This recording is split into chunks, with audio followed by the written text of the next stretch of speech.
Now, I've noticed just in Parliament, Labour's stepping up its attacks on the government, and instead of sort of focusing on the government's surplus, it's focusing on the overall sort of current account and the government's international investment position. They're both set to rise.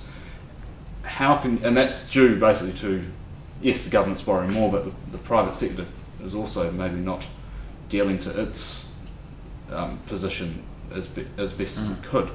Is there anything more on the wind where you can do something to get the public sector to rein in its overseas borrowing and all that? Well, look, I think there's no magic bullets here, and at a political level, the Labor Party campaigned to halve the current account deficit while they're in government at double.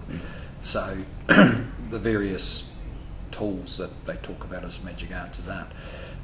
I mean, there's two things will help us close that up.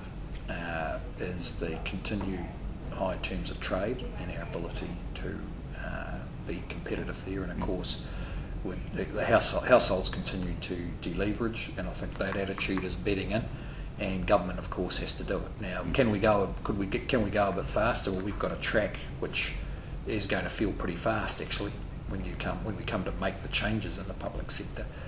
And so we'll stick to that track. So that's the government side of things, though. Can you do anything else on the private side of things? Encourage more investment in term deposits? Well, all we can do, I think we just continue to do what's having an effect now, and that is focus strongly on competitiveness for our firms, so that we can improve our earning capacity in the rest of the world, and continue to support this deleveraging process that's going on with households. And if you focus on those objectives, there's a lot of opportunities. So, just for instance, with households, one of the things that's driven their leverage has been our high housing costs. And so the Productivity Commission's producing a report.